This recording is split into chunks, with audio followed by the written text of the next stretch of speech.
കുടുംബാംഗങ്ങൾ സാക്ഷി പറയാം. കുടുംബാംഗങ്ങൾ സാക്ഷി പറയാൻ ആഗ്രഹിക്കുന്ന പറയാം.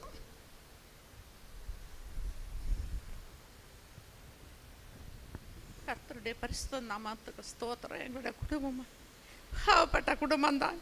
ஆனாலும் ഞാൻ அந்த குடும்பத்தில் தாய்க்கு மேலான தாயாக இருந்துதான் இருக்கிறது. எங்களோட குடும்பத்தில் எந்த பிரச்சனை வந்தாலும் ஓடி வராது. ஏதாவது பிரச்சனைகள் சொன்னால் வரவே செய்யாது. எனக்கு நேரம் கிட்டாது.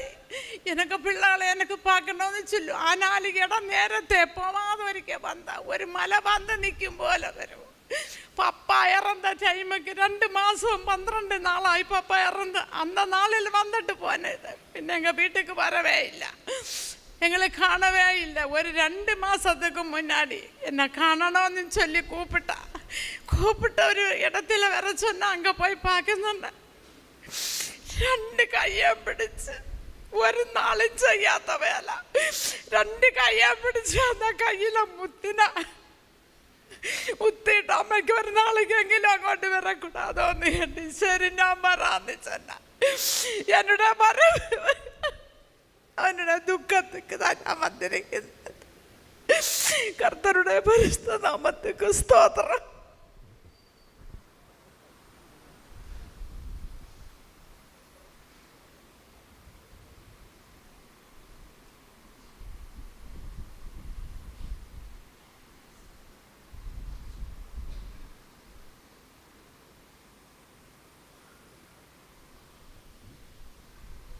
கர்த்தருக்கு ஸ்தோத்திரம். என் சிறு சாட்சி அத்தனை தேவனை நான் சொல்லி இதை துதிக்கிறேன். எங்கள் மாமா மாமா மாதிரி நிற்க மாட்டாங்க. ஒரு அப்பாவை விட மேலே என்ன நடத்துவாங்க. ஒவ்வொரு காரியத்துலேயும் நான் என்ன பண்ணணும் என்ன பண்ணக்கூடாதுன்னு சொல்கிற ஒரு நல்ல ஒரு டீச்சர் மாதிரி நடத்துவாங்க. எனக்கு ஆரம்பத்தில் நாங்கள் வெங்கடம்ப சபைக்கு போயிட்டுருந்தோம். அப்போ நான் முன்னாடி ஏஜிக்கு போயிட்டுருந்தேன். அப்போ அப்பாவுக்கு உடம்பு சரியில்லாமல் இருக்கும்போது சபைக்கு போனாங்களா அவங்க சொன்னாங்க, உங்கள் அப்பாவுக்கு மெண்டல் ஏதோ பிடிச்சிருக்கு அப்படின்னு சொன்னதும் எங்கள் அப்பாவுக்கு ஹெல்ப் பண்ண யாருமே இல்லையேன்னு சொல்கிற நேரத்துக்கு நாங்கள் மாமா கேட்டு இருக்கிற சபைக்கு நாங்கள் போயிருந்தோம். போகும்போது அப்போ தான் கர்த்தர் எப்படி ஜெபிக்கணும், எப்படி ஒவ்வொருத்தங்கிட்ட பேசணும், எப்படி ஊழியம் எப்படி நடக்குதுங்கிறத எனக்கு முதல்ல அதில் வச்சு காமிச்சு தந்தாங்க.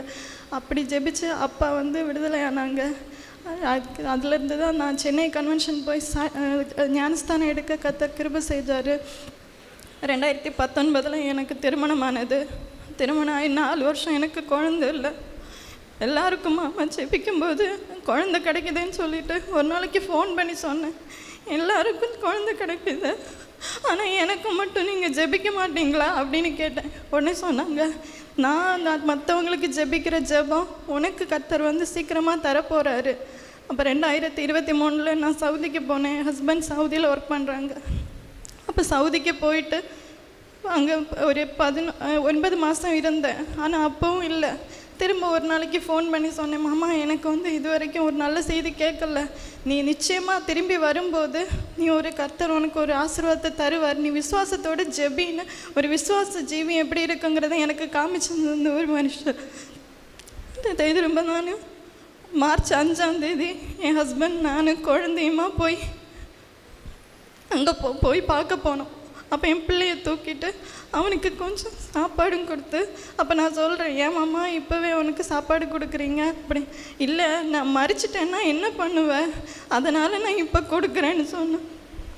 ஆனால் இவ்வளோ சீக்கிரம் நடக்கும்னு நாங்கள் எதிர்பார்க்கல. எங்களை ஒரு ரட்சிப்புக்குள்ளே நடத்தின மனுஷன். ஆனால் இப்போ இங்கே இல்லை. கர்த்தர் எங்கள் குடும்பத்துக்கு ஆறுதலாக இருக்கணும். எங்களுக்கு நல்ல வழி சொல்லதுக்கு யாருமே இல்லை. எல்லா விஷயத்துக்கும் அவர் ஒருத்தர் தான்.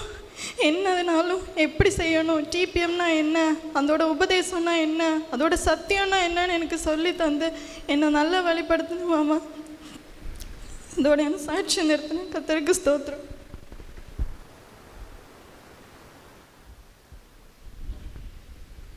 கர்த்தருக்கு ஸ்தோத்திரம். இது என்னுடைய அண்ணன் என்று நான் சொல்ல என்னால் முடியாது. அவன் என்ன ஒரு நாள் கூட தங்கச்சி நான் கூப்பிட்டதே கிடையாது. என்னை மக்களே அப்படின்னு தான் கூப்பிடுவாங்க. மக்களேன்னு கூப்பிட்டா அவங்க எனக்கு அப்பா தானே.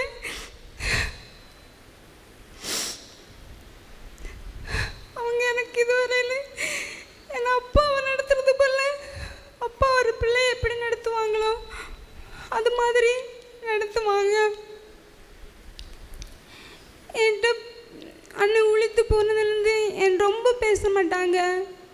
ஒரு 6 மாதம் 5 மாதம் கழித்து எப்பாச்சும் ஒருக்கா கூப்பிட்டு, மக்களே எப்படி இருக்க, சாப்பிட்டியா, சமாதானமாக இருக்கிறியா அப்படின்றது மாத்திரம்தான் பேசுவாங்க. எங்கள் அண்ணன் பேசுகிறது என்ன ஸ்கூல் ஒர்க் பண்ணுறவங்கலாம் கேட்டோன்னு சொல்லுவாங்க, இது உங்கள் அண்ணனா பேசுகிறாங்க, 2 வார்த்தை பேசிட்டு வச்சுட்டாங்க அப்படின்னு சொல்லுவாங்க. அப்படி இவ்வளோதான் என்கிட்ட பேசுகிறது. பிள்ளைங்க நல்லா இருக்காங்களா, இவ்வளோதான். சரிம்மா சோத்திரம் சோத்திரம் மக்களே, அவ்வளோதான் சொல்லுவாங்க. அப்படி எங்களுக்கு எனக்கு எங்கள் அண்ணன் தான் ரட்சிப்பு. எங்களோட வீட்டில் நாங்கள் 5 பசங்க, நான் ஒரு பொண்ணு. 3 பேர் எங்களை விட்டு கடந்து போயிட்டாங்க.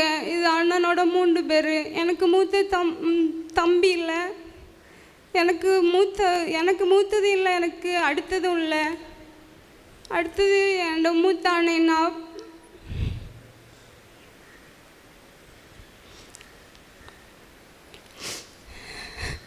நான் இங்கே இழந்தாலும் பரலோகத்தில் எங்கள் அண்ணனை பாத்திரம் என்ற நம்பிக்கை உண்டு. எங்கள் அண்ணன் பெருசு, நாங்கள் எல்லாம் சின்ன பிள்ளைங்க. எங்கள் அண்ணன் +2 முடித்த உடனே ஊழியத்துக்கு கடந்துட்டாங்க. எங்களுக்கு அண்ணன் எதுவும் எங்களோட ரொம்ப க்ளோஸாக பேசினதெல்லாம் கிடையாது.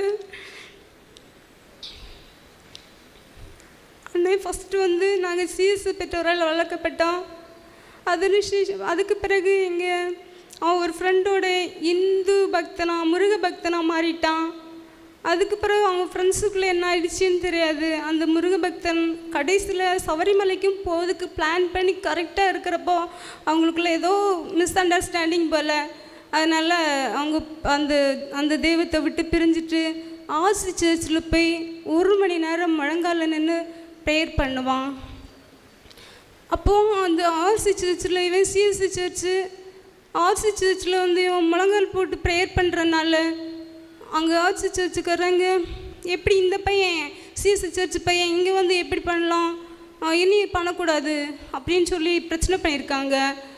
அப்படி இருக்கிறப்ப தான் நம்ம சிபிஎன் சர்ச்லேருந்து ப்ரேயர் முடிச்சுட்டு அதில் வந்து பஸ் ஸ்டாப்பில், அந்த ஆர்சி சர்ச் பக்கம்தான் பஸ் ஸ்டாப்பு, அதில் வந்து இறங்கும்போது என்னப்பா பிரச்சனை அப்படின்னு கேட்டிருக்காங்க. இந்த மாதிரி என்ன ப்ரேயர் பண்ணக்கூடாதுன்னு சொல்லியிருக்காங்க. உனக்கு அதுதானே பிரச்சனை, வா எங்கள் கூட சர்ச்சுக்கு வா அப்படின்னு சொல்லிட்டாங்க. ஆனால் அவனுக்கு பிடிக்காது போல, பெந்தேஸ்து அப்படின்னா பிடிக்காது. அப்போ உனக்கு ஒரு குழப்பம், ஹிந்துக்கு போகலை, சிஎஸ்சிக்கு போகலை, ஆர்சிக்கு போகலை, எங்கே போகிறதுன்னு ஒரு வழி காட்டுங்க அப்படின்னு ப்ரேயர் பண்ணிகிட்டு இருக்கான். அப்படி இருக்கப்போ சொல்லியிருக்கான், அவங்க பெந்தேஸ்து சர்ச்சில் கூப்பிட்ருக்காங்களே, அவங்க வந்து என்னை கூப்பிடணும், நீங்கள் எங்கள் சர்ச்சுக்கு வாங்க அப்படின்னு சொல்லி கூப்பிடணும், அப்போ நான் போயிடுவேன், இல்லைன்னா நான் போக மாட்டேன் அப்படின்னு அவங்க நேற்றுக்கிழமை காலையில் 8 மணிக்கு முன்னே அண்ணன் குளிச்சு ரெடியாக இருக்கிறான். அவங்க வந்து கூப்பிட்டாங்கன்னா நான் போகணுன்றதுக்காக இருக்கான். அப்போ அந்த நபருடைய மூத்த பையனை அனுப்பி விட்ருக்காங்க. அப்பா சர்ச்சுக்கு கூப்பிட்டாங்க வா அப்படின்னு சொன்னான்னா, வாங்கண்ணா அப்படின்னு சொல்லி கூப்பிட்டாங்களாம். உடனே கிளம்பி போயிட்டான். அவன் ஃபஸ்ட்டு அண்ணன் போனான் சிபிஎன் சர்ச்சுக்கு, கொஞ்ச நாள் போயிட்டு இருந்தான். அது பிற்பாடு என்னையும் கூட்டிகிட்டு போனான். அப்போ அண்ணன் வந்து ஃபஸ்ட்டு ஸ்டார்டிங்கில், ஏன்னா எல்லாம் ஸ்பிரிச்சுவல் தான் அவனுக்கு எப்போவுமே, எந்த தெய்வமாக இருந்தாலும் ரொம்ப ஸ்பிரிச்சுவலில் ரொம்ப இதாக இருப்பான். ஆர்சியா ஹிந்துவா எதாக இருந்தாலும் ரொம்ப பக்தியாக இருப்பான். அதனால் அவன் எப்போ வீட்டில் வந்தோடனே, இப்போ பெந்தேஸ்து சர்ச்சில் வந்தோடனே எனக்கு டக்குன்னு வந்து எப்போ வீட்டில் வந்து அல்லேலியோ அப்படின்னு சொல்லுவான். நான் சொன்னேன் இங்கே யாருமே இல்லை அப்படின்னு சொல்லிடுவேன். அவன் என்ன எப்போ சொல்கிறப்போ அப்போ நான் சொன்னேன் இங்கே யாருமே இல்லை அப்படின்னு சொல்லிடுவேன். அவன் அல்லேலியோ சொன்னால் நான் எது வந்து அல்லேலியா யாருமே இல்லை அப்படின்னு சொல்லிடுவேன். அப்படி கொஞ்ச நாள் கழியவும் நானே அண்ணனு கூட கடந்து போயிட்டேன். வீட்டில் ரொம்ப பிரச்சனை. அப்பாவுக்கு நான் 5 பசங்க, நான் ஒரு பொண்ணு, நகைப்படாமல் இருக்கிறது அப்படின்லாம் சொல்லி அப்பா அம்மா எல்லாருமா வந்து அண்ணன்ட்ட ரொம்ப பிரச்சனை பண்ணியிருக்காங்க. அதுக்குள்ள மீறி நான் அண்ணன் கூட கடந்து போனேன். மறுபடியும் ஃபேமிலியாக வந்தோம். அண்ணன் உழித்து கடந்து வந்தான். இந்த ஓட்டத்தை இதுவரையிலும் ஓடி இருக்கிறான். இந்த கடந்த வாரத்தில் சொன்னான், மக்களே நான் மாறி போயிடுவேன், நீ ஒரு வாட்டி வந்துட்டு போயிடுறா, ஏன்னா நான் ஸ்கூலில் வேலை பார்க்கேன், சத்துணவு சமையல் வேலை பார்க்குறேன். அதனால எனக்கு எப்போ வர முடியாது. நான் ஸ்கூல் லீவ் டைமில் மாற்றணும்னா எப்போனாலும் அண்ணனை பார்ப்பேன். இல்லை நான் மாறி போயிடும் வந்துருண்ணா அப்படின்னு சொன்னாங்க. நான் சனிக்கிழமை வந்து பார்த்தேன். மறுபடியும் நான் இந்த மாதிரி தான் பார்க்குறேன். ஆனாலும் நாங்கள் எங்களோட பிள்ளைகளுக்கும் ஒரு அப்பா தான் அவன். எந்த பிள்ளைகளுக்கு அப்பா இல்லை, எந்த பிள்ளைகளுக்கு விட்டுட்டு போயிட்டாங்க. அப்பா இல்லைன்னா இதுதான் அப்பாவாக இருந்தேன். இப்போ எந்த பிள்ளைகளுக்கும் அப்பா இல்லை. அப்படிப்பட்டதான சூழ்நிலை இருந்தாலும் நான் கிறிஸ்துவுக்குள்ளே வைராக்கியமாக நின்று அண்ணன் ஓடுனது போல் இன்னும் ஒன்று எனக்கு சொல்லக்கூடாது, அதனால் சொல்லாமல் இருக்கவும் முடியலை. அண்ணனை எடுத்த தெய்வம் என்ன எடுத்திருந்தா நலமா இருக்கும்னு நான் நினைக்கிறேன்.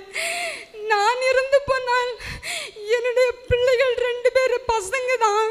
1 மணி நேரம் இல்லை அழுவானுவேன், இல்லை 1 நாள் ஃபுல்லாக அழுவானுங்க, இல்லை 1 வாரம் அழுவானு, இல்லைன்னா 1 மாதம் அழுவானு, அதோட விட்டு போயிடுவானுங்க. எப்போ நினப்பு வரும் ஆனால் அழ மாட்டானுங்க. அந்த குடும்பத்தில் உள்ளவங்க அண்ணங்க ஒரு அண்ணன் தம்பி அவங்க அழுவாங்க, அவங்க ஃபேமிலியில் அழுவாங்க. எல்லோரும் ஏதோ 2 நாள் 3 நாள் அழுவாங்க, அதோடு விட்டுருவாங்க. ஆனால் எங்கள் அண்ணன் இறந்தது, ரிச் பாஸ்டர் அண்ணன் இறந்தது. இந்த ஊரில் ஏதேசும் நல்ல பல நாடுகளுக்கும் ஒரு இழப்புன்னு தான் நினைக்கிறேன். நான் இறந்துருந்தா நலமாக இருக்கும். நான் இந்த உலகத்தில் அரிசிக்கு செலவும் பூமிக்கு ஒரு பாரமாக இருக்கிறேன். எங்கள் அண்ணனா வச்சுட்டு என்ன எடுத்துருக்கலாம். இதுக்கு இந்த வார்த்தை ஓவர் தான். நான் எனக்கு தாங்கக்கூடிய சக்தியே இல்லை. இப்படி நடக்கும் நான் நினச்சி கூட பார்க்கல. கர்த்தருடைய ஓட்டத்தை ஓடினா நாங்களும் அது போல அண்ணன் வைத்த அந்த அடிச்சுவடுகளை பின்பற்றி நடக்க நீங்கள் யாவரும் ஜெபிக்கும்படி கேட்டு சாட்சியை முடிக்கிறேன். கர்த்தர் ஸ்தோத்திரம். கர்த்தருடைய பரிசுத்த நாமத்துக்கு ஸ்தோத்திரம். விக்டர் பாஸ்டர் சொன்னார், எனக்கு மகன் போலவும் எனக்கு குடும்பத்துக்கு ஒரு தகப்பனை போலவும் நாங்கள் ஜீவித்துட்டு இருந்தோம். அவன் என்னோட பேரன், நான் அவனோட பாட்டி. நான் ஒரு நாள் அவன் சிஎஸ்ஐயாக இருந்தாலும் இந்து மார்க்கத்தில் கத்தோலிக்க மிஷனில் எல்லாத்துக்கும் ஒரு தலைகாரியாக இருப்பான். நான் ஒரு நாள் திடீரென்று பைபிள் ஸ்டடிக்கு போயிட்டு வருகிறேன். அப்போ இவன் பிள்ளை வேணும் சொல்லும், பிள்ளை கத்தோலிக்க அந்த சபையில் 2 கையும் விரித்து அந்த மிக்கேலுக்கு பக்கத்தில் 2 கையும் விரித்து என்ன ஜோம் பண்ணிகிட்டு இருக்கான். எனக்கு அதை பார்த்த உடனே எனக்கு மனசு கஷ்டமாக இருந்தது. உடனே நான் போய் என்னுடைய புருஷனிடம் சொன்னேன், கேட்டிங்களா இந்த பிள்ளை விக்டர் என்ன செய்ய அந்த சிலைக்கு பக்கத்தில் உயிரத்த சிலைக்கு பக்கத்தில் நின்று கையை விரித்து ஜோம் பண்ணானே. அவன் ஜோம் பண்ணது என்னத்துக்குன்னு சொன்னால் 12 பாஸ் ஆன உடனே கத்தோலிக்க சாமியார்கிட்ட போகணும், அதுக்கு வேண்டி அவன் ஜோம் பண்ணான். நான் அப்போ இவங்கள்ட்ட சொன்னேன், உயிரத்த அந்த சிலையை கும்பிடுவன் நம்ம உயிருள்ள தேவனை கும்பிட்டா தேவன் அவன் கேட்குறதை அவருக்கு அளிக்க மாட்டாரா என்று என்னுடைய புருஷனிடம் சொல்லி, அப்போ அவனை நான் சொன்னேன், எப்படியாவது 2 வசனங்கள் சொல்லி அவனுக்கு காரியங்களை சொல்லி கொடுங்கன்னு சொல்லிட்டு. அப்போ அவங்க சொன்னாங்க, சரி அவனை நான் தேடினதாக சொல்லணும். அப்போ நான் சொன்னேன், மக்களே உன்னை தாத்தா கூப்பிட்டாங்கன்னு சொல்லிட்டு, என்னத்துக்கு பாட்டின்னு இல்லை ஏதோ கூப்பிட்டாங்கன்னு. அவனுக்கு மன கஷ்டம் என்னதுன்னா, நான் பாலிய பிராயம் ஏதோ தப்பு தான் காரியங்களை கண்டு தான் தாத்தா என்னை கூப்பிட்டாங்களே. இல்லை மக்களே நீ போ, தாத்தா என்னை கூப்பிட்டாங்க நீ என்னன்னு சொல்லிட்டு. அவன் வந்து என்னோடய வீட்டில் வந்தான். இவங்க குளிக்க போயிட்டாங்க. அப்போ குளிக்க போகிற இடத்துல போய் இவங்க வசனங்களை சொல்லி, மக்களை இது சரி கிடையாது, இது உயிரத்தது, நம்ம உயிருள்ள தேவன் உனக்கு என்ன கேட்டாலும் தேவன் தருவார் என்று சில வசனங்களை சொல்லி அவனை காரியங்களை சொல்லி விட்டு ஞாயிற்றுக்கிழமை நீ கூட்டத்துக்கு வர வேண்டும்னா. அப்போ தாத்தா நான் கூட்டத்துக்கு ரெடியாகவே நிற்பேன், என்னை யார் வந்து கூப்பிடுவாங்க அங்கே போவேன்னு சொல்லி என்னை விட்டு வீட்டில் வந்து கூப்பிடணும். அப்போ நாங்கள் ரெடியாகவே இருந்துட்டு மூத்த மகனை விட்டேன், மக்களே நீ போய் வச்சு 2 அண்ணனை கூப்பிடணும். அவன் போனதும் அவன் பிள்ளை கிளம்பி வந்தான். அவன் 1 வாரம் ஆச்சு 2 வாரம் ஆச்சு. நம்ம கேட்டோம், மக்களே எப்படி கூட்டம் பிடித்தானா? ஆமாம் பாட்டி, இப்போ தான் எனக்கு திருப்தியாக இருக்கிறோம். மக்கள் உனக்கு எது வேணுமோ நீ தகப்பனிடம் கேளு, அப்போ கண்டிப்பாக உனக்கு அந்த காரியத்தை வாய்க்க பண்ணுவார் என்று. கண்டிப்பாக அவன் பிள்ளை 12 பாஸாகவும் அவன் கிருபை செய்தார். அது மட்டுமல்லாமல் ஒரு மாதம் கழிந்த உடனே அவன் இந்த உபவாச ஜெபம் போட்டாலும் உபவாச ஜெபத்தில் இருந்தாலும் அவனுடைய கடமைகளை செய்ய போவான். ஒரு நாள் கடமையை செய்து இங்கே உபவாசம் நடக்கு, அவன் கடமையை செய்ய போன இடத்துல அவனை பிசாசு, அந்த பாம்பு, நல்ல பாம்பு அவனை விரட்டி அந்த இடத்துல சாதனங்களையும் போட்டுவிட்டு ஓடிட்டான். அப்போ வந்து பாட்டி இப்படி என்ன பாம்பு விரட்டேன்? ஆமாம், இங்கே உபவாசம் காலையிலும் சாயங்காலம் நடக்கிறது, நீ எப்படி போகலாம்? அதனால் அதுதான் உன்னை பிசாசு வந்து உன்னை விரட்டுனதுன்னு சொல்லிட்டு அன்று அவன் அந்த உபவாச ஜெபம் நடக்கிற சமயத்தில் அவன் ஒரு இடமும் போக மாட்டான். 7 நாள் உபவாசம் 6 நாள் உபவாசம் இருந்தாலும் பிள்ளை ஒரு தண்ணி கூட குடிக்க மாட்டான். அப்போ நான் சொல்ல, மக்களே நீ காலையும் சாயங்காலம் 3 நேரம் நீ சாயாது குடியணும். வேண்டாம், என்னுடைய பரம தகப்பன் இவ்வளவு ஆச்சரியமாக என்னை நடத்தி வருகிறார், அதனால் எனக்கு தண்ணி ஒன்றும் வேண்டாம். அப்படியே 7 நாளும் ஒரு தண்ணி குடிக்காமல் பிள்ளை அப்படியே உபவாசத்துக்கு இருப்பான். அது மட்டும் 1 மாதம் கழிந்தது சாட்சி சொல்லலாம், நான் அந்நகராக இதாகினேன். இப்போ அப்படி எங்களுக்கு ஆச்சரியமாக இருந்தது. எப்படி ஒன்றுமே அறியாத பிள்ளை நான் ஊழியத்துக்காக போகிறேன் என்று எழும்பி சாட்சி சொன்னான். வெளியே வந்தது, மக்களே நீ எப்படி சொல்லலாமோ? நான் பாட்டிக்கு ஒன்றுக்கும் கவலைப்படாதுங்க, உங்களுக்கு நல்ல பேரை தான் நான் வாங்கி தருவேன். எத்தனை காலம் தான் ஊழியத்தில் இருக்கணும், அத்தனை காலம் வர நான் பிள்ளைகளுக்கு உங்களுக்கு ஒரு பக்கமோ ஒன்று வர அப்படி காலம் வர, என் ஜீவித காலம் வர நான் அந்த ஊழியத்தை நிலைநிற்க நீங்கள் ஜெபம் பண்ண போதும்னு. அப்போ மக்களை நாங்கள் ஜெபம் பண்ணோம், தேவன் கண்டிப்பாக உன்னை காலம் வர உன்னை உறுதிப்படுத்துவார் என்றோம் நாங்கள் சொன்னோம். அது மட்டுமல் எனக்கு புருஷன் கிடையாது, குடும்பத்துக்கு தலைவராக இருந்து என்னுடைய பிள்ளையிடம் சொல்லு, மக்களே 3 மாமமார்களுக்கும் நீ எப்படியாவது 2-3 சம்பந்தத்தான், அவன் 3 பேருக்கு 3 சம்பந்தங்களை பார்த்தான். இன்னும் ஆசீர்வாதமாக தான் இருக்கிறது. எனக்கு என்ன கவலைகளோ என்ன வியாதி வந்தாலும் எனக்கு பிள்ளையிடம் சொல்வேன். அவன் எனக்கு தகப்பனாக இருந்து தேவனுக்கு ஒரு பின்பாக ஒரு மகனாக இருந்து அவன் எனக்கு ஜெபம் பண்ணுவான். நான் 9 மணிக்கு பிறகு நான் ஃபோன் பண்ணியிருந்தாலும் அவன் 10 மணி 12 மணி 1 மணிக்கு தான் வந்து எனக்கு ஃபோன் பண்ணுவான், விசிட்டும் போயிடுவான். அப்போ நான் வந்ததான் 1 மணிக்கு அடிக்க நேரத்தில் நீ தான் ராப்பாடி, நீ தூங்க மாட்டான். அதே மாதிரி என்னையும் தூங்க விடாமல் இருக்கான்னு சிரிப்பான். மக்கள் எனக்காக ஜெபம் பண்ணி, எனக்கு இவ்வளோ கஷ்டம் இருக்கும் மக்களே.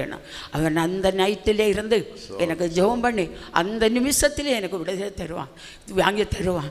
திங்கக்கிழமை அன்று நான் ஃபோன் பண்ணினேன், மக்களே எப்படி இருக்கா, சளியெல்லாம் குறைந்ததான்னு கேட்டேன். அப்போ பாட்டி குறைந்தது, அவனுக்கு நல்ல ஒரு சந்தோஷம் கிடையாது, அழுத மாதிரி தான் என்னிடம் பேசினேன். ஏன் மக்களே எனக்கு சொல்லு நல்லா இட்டுட்டு கேட்ட பிறகு சொல்லல, இல்லை மக்களை என்னட்டு சொல்லி, இல்லை சந்தோஷமாக இருக்கா? ஆமாம் சந்தோஷமாக இருக்கேன் பாட்டி, சந்தோஷமாக இருங்க நான் அப்படி சொல்லி திங்கக்கிழமை விட்டாச்சு. செவ்வாய்க்கிழமை ராத்திரி 12 மணி நாங்கள் எங்களுக்கு பேச்சு பாடுற கன்வென்ஷன் முடிஞ்சு வந்து படுத்து 2 மணிக்கு எனக்கு ஃபோன் வருது. எங்கள் பிரதர் தக்கல் பிரதர், அம்மா ஜாய்ஸம்மா விட்டர் இறந்துட்டாங்களா? என்ன விட்டரா? என்ன சொல்லுதியா? ஆமாம் எனக்கு பிள்ளையா என்று கேட்டேன். ஆமாம்மா, ஜான் விட்டர் இறந்து போகிறாங்கன்னு. அந்த நிமிஷத்தில் என் குடும்பத்துக்கு ஒரு இழப்பு. யார் எனக்கு கவலை இல்லை, என்ன வியாதி வந்தா யார் எனக்கு ஜெபம் பண்ணுவாங்க? எங்கள் உழைக்கிற இருக்காங்க, இருந்தாலும் என் பிள்ளை எத்தனை மணி ஆனாலும் எனக்கு ஜெயத்தை வாங்கி தருகிற மகன்.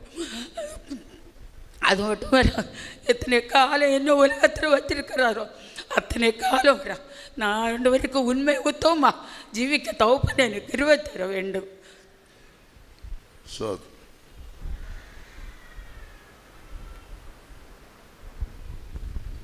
கர்த்தருக்கு ஸ்தோத்திரம். என் மாமா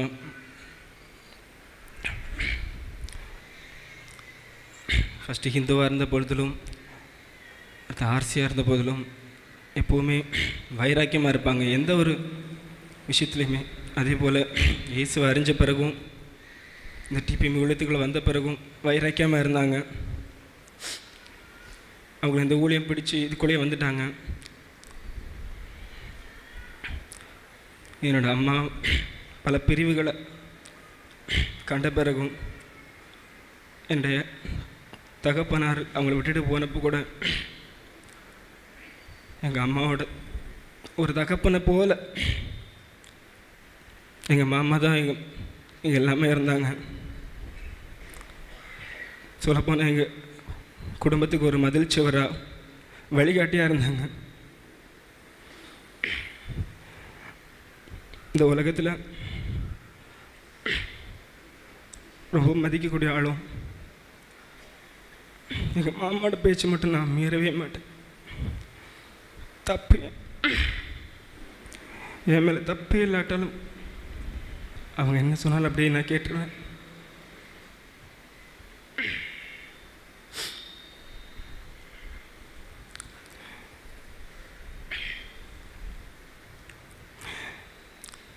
எங்கள் அம்மாவுக்கு எங்கள் அம்மாவை விக்டர் பாஸ்டர் ஒரு தங்கச்சியை போல இல்லை, அவங்க பிள்ளையதாவது நினச்சாங்க. எப்பவும் நானும் மாமாவும் ஒரு ஃப்ரெண்டு மாதிரி தான் பழகுவோம். எந்த ராத்திரியாக இருந்தாலும் எதாவது கஷ்டம்னு எனக்கு கால் பண்ணி பேசுவான். மக்களே எப்படி கஷ்டமாக இருக்குது, கொஞ்சம் ப்ரேயர் பண்ணிக்கும். ஒரு சீக்ரெட் ஃப்ரெண்டு மாதிரி தான் நாங்கள் பழகுவோம். எப்போ மாமா பக்கம் வந்தாலும் மாமா ரூமில் தான் இருக்கும். ஏதாவது கனவு சொப்பனத்தில் மோசமான சொப்பனம் ஏதாவது கண்டா உடனே எந்த ராத்திரி அதை நான் ஃபோன் பண்ணி மக்களே இப்படி நான் பார்த்தேன், உன் எனக்கு ஜெபம் பண்ணிக்கோ. ஆண்டு எனக்கு சில நேரங்களில் தரிசனங்களை காட்டுவாங்க. அப்போது என்கிட்ட கேட்பாங்க, மக்கள் எப்படி நான் சொப்பனம் கண்டேன், இல்லைன்னு ஒரு தரிசனம் கண்டேன், அது கண்டு என்ன விஷயம்னு சொல்லுன்னு. 2 வாரத்துக்கு முன்னாடி கூட ஒரு தரிசனம் கண்டாங்க. அதை என்கிட்ட விளக்கம் கேட்டாங்க. ஆனால் விளக்கம் கொடுக்க முன்னாடியே எங்களை விட்டு போயிட்டாங்க.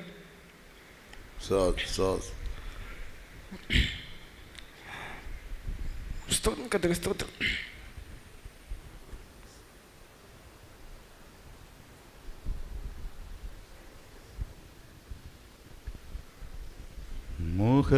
முகமாய் காணலாம் பூவில் ஓடி முடிந்த பின் ஹல்லேலூயா ஹல்லேலூயா காண்போம் அவர் கிருபையா ஹல்லேலூயா. கர்த்தருக்கு ஸ்தோத்திரம். கர்த்தர் தாமே அடியானையும் இந்த பரிசுத்தவான்கள் மத்தியில் அருமையான விக்டர் பாஸ்டரை குறித்து ஒரு சில காரியங்களை சொல்ல என் தேவன் கொடுத்த கிருபைக்காய் இந்த நேரத்துக்காய் நன்றியுள்ள திரு ஸ்தோத்திரிக்கிறேன். அருமையான விக்டர் அண்ணன்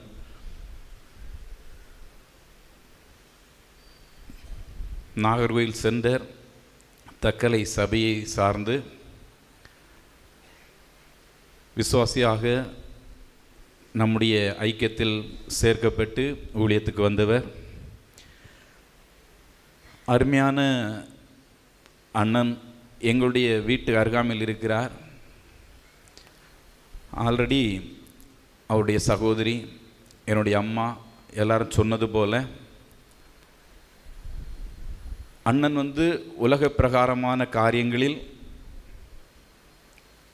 சிலம்பு, களரி போன்றதான வில்வித்தைகளை கற்றுக்கொண்டு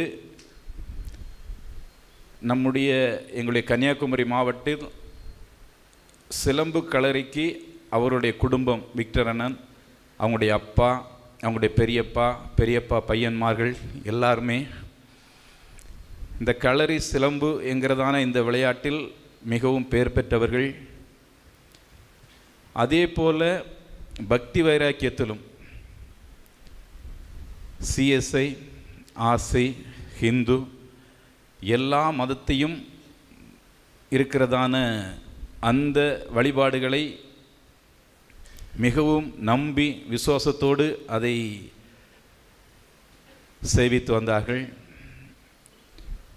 அப்படிப்பட்டதான சூழ்நிலையில்தான் இவருடைய பக்தியை பார்த்து என்னுடைய தகப்பனாரும் என்னுடைய தாயாரும் விக்டரை எப்படியாவது நம்முடைய சபைக்கு கொண்டு வர வேண்டும் என்கிறதான ஒரு ஆத்ம பாரத்தோடு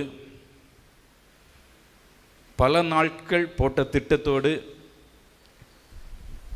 விக்டர் அண்ணன்கிட்ட போய் பேசி, நீ இப்படியெல்லாம் மாதாக்கு முன்பதாகவும் ஹிந்து கடவுளுக்கு முன்பதாகவும் மற்றும் சிஎஸ் இப்படியெல்லாம் ஓடி அலைந்து திரிந்து கொண்டிருக்கிறாய்.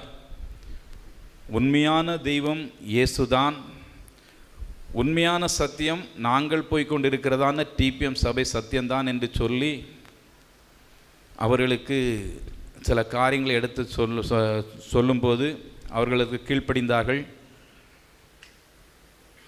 கீழ்ப்படிந்து அப்படி இருக்கும் பட்சத்தில் நான் ஆல்ரெடி எல்லோரும் சொன்னது தான், நான் டிபிஎம் சபைக்கு போகணுன்னா அவங்களா என்னை கூப்பிடணும், அப்படி கூப்பிட்டு வந்தாங்கன்னா நான் கட்டாயம் அங்கே போவேன்னு சொல்லிவிட்டு அப்படி ஒரு பொருத்தனையோடு இருக்கும் பட்சத்தில் நான் போய் விக்டர்கிட்ட சொல்கிறேன், ஆனால் அப்பா உங்களை கூப்பிட்டாங்க, நீங்கள் வரணுமான்னு சொல்லி கூப்பிட்டு பேசி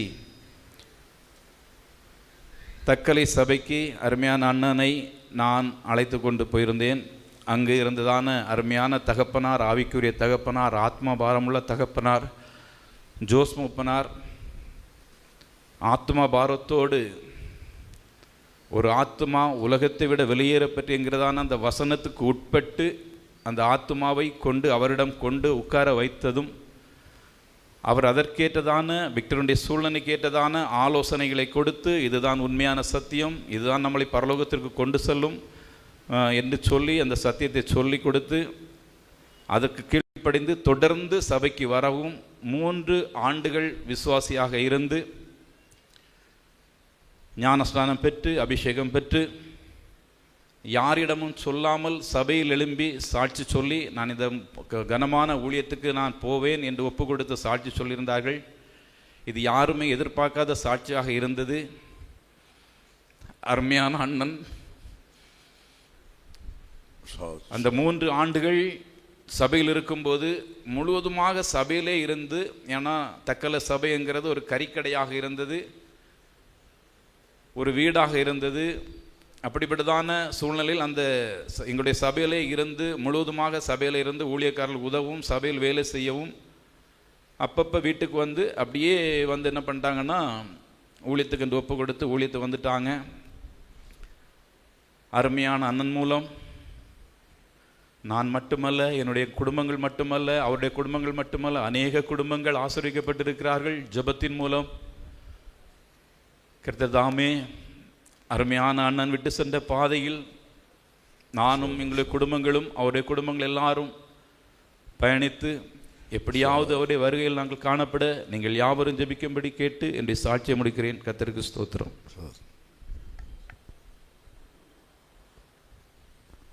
கர்த்தருக்கு ஸ்தோத்திரம். பஸ்தவான்கள் மத்தியில் ஒரு சாட்சியாக நிறுத்தின தேவனே நன்றி இருந்து இருதயத்தோடு துதிக்கிறோம், ஸ்தோத்திரிக்கிறோம். அண்ணன் பாஸ்டருடைய தம்பியோட மனைவி பாஸ்டர் நான் வேற ஒரு சபையிலேருந்து ஞானஸ்நானம் எடுத்தேன். அப்போ அவங்க சொன்னாங்க, நம்ம சத்தியத்துக்குள்ளாக ஞானஸ்நானம் எடுக்க வேண்டும், நீ ஞானஸ்நானம் எடுக்க வேண்டும் என்று சொன்னாங்க. ஆனாலும் வசனங்களை குறித்து பலவிதமான காரியங்களை குறித்து என்னிடத்தில் பேசினாங்க. எப்படியாவது நம்ம சத்தியத்துக்குள்ளாக ஞானஸ்நானம் எடுத்து தக்கலை சபையில் நீ மாற வேண்டும் என்று சொன்னாங்க. ஆனால் அந்த வார்த்தையை கேட்டு ஞானஸ்நானத்துக்கு கர்த்தர் கிருபை செய்தார். அவர் நான் அத்தான் தான் கூப்பிட்டேன், எனக்கு எப்படி பேசணும்னு கூட தெரியாது. அவர் சொன்னால் என்னை பாஸ்டர்னு தான் கூப்பிட வேண்டும். அப்போ நான் அந்த மனத்துக்கு நினைத்தேன். அப்போ அவங்க ஊழியக்காரங்கள் பரிசுத்தவான்கள் எல்லாம், அப்போ நான் அவரை பாஸ்டர்னு தான் கூப்பிட்டேன். அவங்க என்னை ஒரு மக்களை போல தான், ஒரு தாய் தகப்பன் இப்படி அரவணைக்கிறது போல் எங்களை ஒரு மக்களை என்ன தான் கூப்பிடுவாங்க. எப்போ ஃபோன் பண்ணாலும் மக்களே நல்லா இருக்குது, எல்லா பிள்ளைகளும் எப்படி நல்லா இருக்குது, அவன் வெளிநாட்டிலேருந்து ஃபோன் பண்ணுவானோ அப்படிப்பட்ட காரியங்கள் என்னோடு பேசுவார்.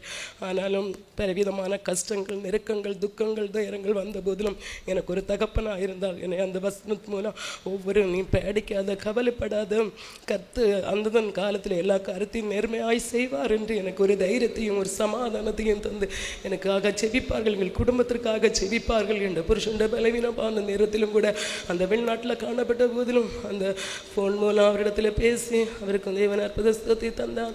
அவர் எவ்வளவோ நன்மையான வார்த்தைகள் தான் எங்களிடத்தில் பேசுவார். எங்களுக்கு எப்பவும் ஒரு ஜெப வீரராக தான் காணப்படுவார். அவர் சாப்பிடவோ உறங்கவோ ஒன்றும் செய்யாமல் எப்பவும் தேவ சமூகத்தில் ஒரு ஜெப வீரனாய் நின்று கொண்டே நிற்பாரான். எல்லாருக்கும் மற்றவருக்காக அவர் ஜெபித்தார். இந்த நாட்கள் அவர் இந்த விட்டு நம்முடைய விட்டு அவர் சீயோனில் ஒரு லாபமாக இருக்கிறது, நமக்கு ஒரு இழப்பாக காணப்படுகிறது. அவர் விட்டு சென்ற பாதையை நம்மளும் அதன்படி நடந்து அதோட வருகையில் அவர் முகமாய் நாமும் பார்க்க அதுக்கு பேசியுடைய தாழ்மடிக்கிறது. Salt news.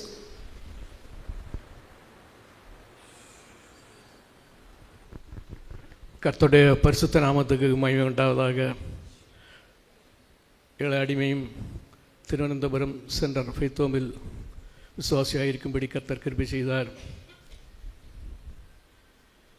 1992 வருடத்தில் கடம்பலை கொண்டு மேல்நிலை பள்ளியில் 11ஆம் வகுப்பு 12ஆம் வகுப்பு பாடம் படிப்பிக்கும்படியான ஒரு கிருபையை தேவன் எனக்கு தந்தார்.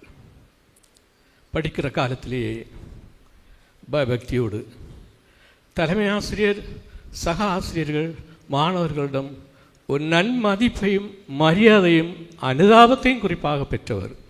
தலைமை ஆசிரியரிடம் பேசும்போது இவருக்கு வேண்டி பட்சபாதமாய் பேசுவார். அப்படியாக சுருக்கத்தில் முடிக்கிறேன், சமயம் நிறையாகும். பின்ன விதமாக இருக்கிற வேளையிலே நான் குறிப்பாக சொல்வேன் என்றால், மாணவ பருவத்திலேயே ஒரு விசேஷித்த அபிஷேகம், தெய்வீக சுகமாக்குதல் கிஃப்ட் அவருடன் இருந்ததை எங்களால் உணர முடிந்தது. ஒரு சமயத்தில் எங்களுடன் பணியாற்றும் ஒரு ஆசிரியை சுயீனமாக அவர்களுடைய வீட்டில் இருக்கிறார்கள். அவருடைய வீடு என்பது ஒரு இண்டிபெண்டன்ட் சர்ச். அந்த சர்ச்சில் உள்ள தலைமை போதகர் அவருடைய மாமனார். இந்த ஏழை பையன் அன்றைக்கு இந்த பாஸ்டர் கடந்து சென்றார். டீச்சரிடம் கேட்டார், டீச்சர் நான் ஒன்று ஜெபிக்கட்டான்னு கேட்டார். அவங்க தலையாட்டினாங்க. இவர் அங்கு ஒரு பெரிய ஒரு இழப்புதலையே கட்டளையிட்டார். அங்கிருந்த பாஸ்டர் மாமனார் அவர் ஒரு அறையில் இருந்தவர் ஓடி பக்கத்தில் விசாரிக்கிறார்.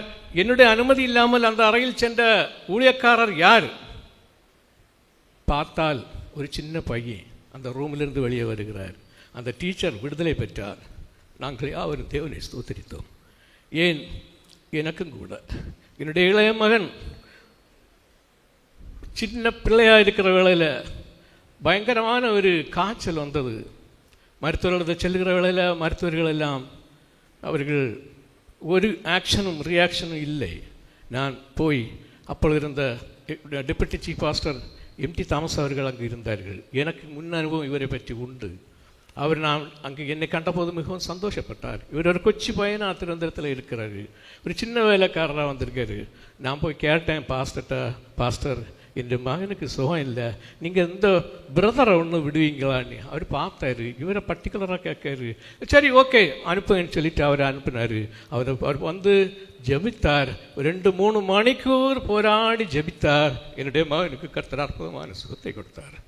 என்னோடு கூட அவர் ரொம்ப ஐக்கியமாக இருந்து அவரோட ஒரு தாழ்மை, அவர் என்னோட அவருடைய மரியாதை இதுவும் தவிர்த்து அவர் ஒரு பெரிய மரியாதை, அதுக்கு அருகதையற்றவன் நான் என்றாலும் அவருடைய தாழ்மையும் அவருடைய பொறுமையும் அவருடைய சிநேகத்தையும் ஒரு சிரித்த முகத்தோடு கூட அவருடைய புன்முறுதல் அவருடைய ஃபேஸ் வேல்யூவை இன்க்ரீஸ் செய்து மாத்திரமல்ல மற்றவர்களையும் சந்தோஷிக்கக்கூடிய லெவலில் இருந்தது. அதற்காக தேவனை ஸ்தோத்திரிக்கிறேன். கர்த்தர் தாமே அப்படிப்பட்ட ஒரு நித்தியத்தை திடீரென்று நேற்றைய தினம் பாஸ்டர் அறிவித்த வேளையில் நாங்கள் நடுங்கி போனேன்.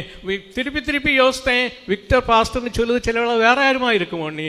அவர் என்னுடைய விக்டர் பாஸ்டர். ஸ்தோத்திரிக்கிறேன். அழகான அருமையான ஒரு முடியத்தை கொடுத்தார். ஓட்டத்தை ஜெயமாக முடித்து கர்த்தர் அதனுடைய அவகாசத்தில் அவர் பிரவேசித்திருக்கிறார். அப்படி ஒரு அவகாசம் நான் நினைத்தேன். அவரிடத்தில் பேசுவது உண்டு, என்னுடைய அடக்காராதனையில் நீங்கள் சாட்சி சொல்ல வேண்டும் என்று. ஆனால் அவர் முந்தி கொண்டார். கர்த்தருடைய அவருடைய அடக்காராதனையில் நான் சாட்சி சொல்ல வேண்டிய நிர்பந்தம் தேவன் வைத்திருக்கிறார். என்னுடைய ஓட்டத்தையும் தேவன் ஜெயமாக முடிக்க, சமாதானத்துடன் முடிக்க கர்த்தராமை இறங்கும்படி நீங்கள் யாவரும் ஜெபித்துக் கொள்ள வேண்டும் தாழ்மையாக கேட்டு சாட்சியை முடிக்கிறேன். ஸ்தோத்திரம்.